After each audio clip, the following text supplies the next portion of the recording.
Hey Triple S, sorry for the crappy vid and the crappy questions. It was very bad. I'm very sorry.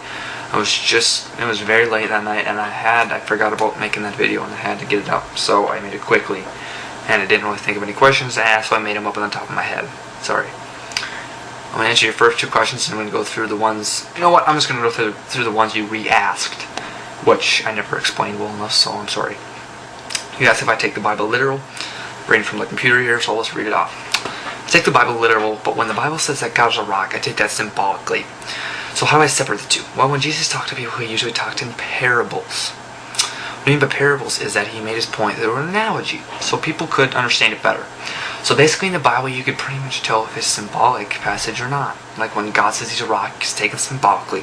So when you read through the Bible, you can pretty much tell if it's symbolic or if it is not. It's very easy. I'm going to leave it at that. I simplified it for you. Alright. Second one you wanted me to re-ask. Can you prove something doesn't exist by lack of evidence? I guess you can't prove anything. I guess you can't prove something that doesn't exist entirely.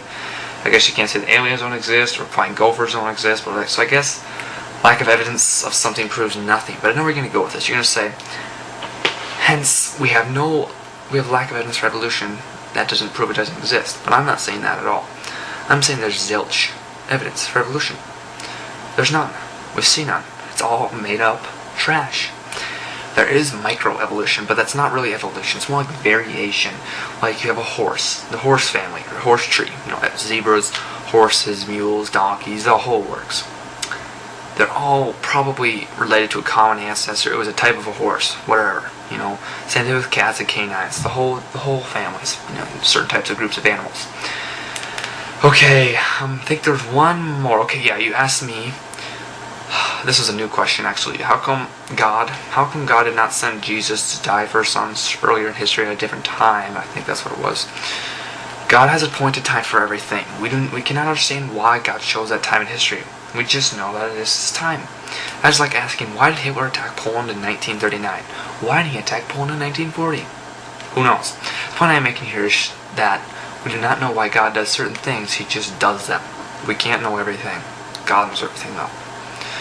And also, you said the Bible is written. You said the Bible was written. It was written 1,500 years ago. No, I said the Bible was written over a period of 1,500 years, not 1,500 years ago. Okay.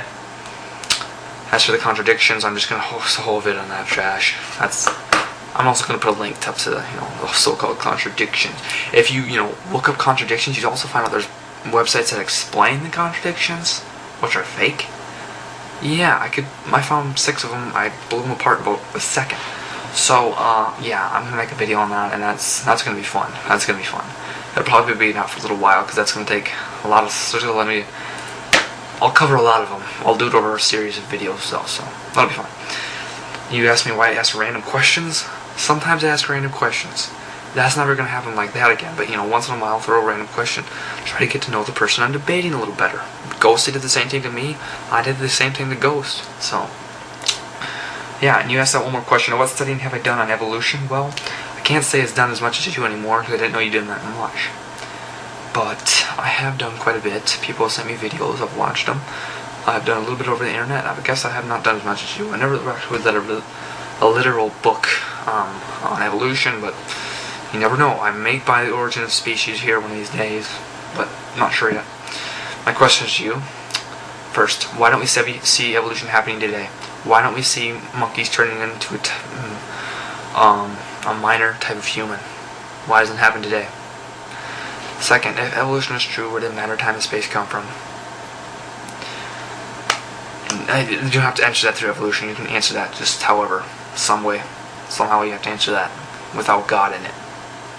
Third question, how come evolution happened? What made it happen? It's kind of a two-part question. How come evolution happened and what made it happen? Fourth question, if dinosaurs died 65 million years ago, why do we have ichthyostones that give a good description of dinosaurs on them that are written over 2,000 years ago? Or a little longer than that, a couple thousand years ago. Why is that? I'll let you answer that one. I'll give you a link to the ichthyostones also. So, these are my 4 questions, and I apologize for the crappy vid. It was a very, very bad video.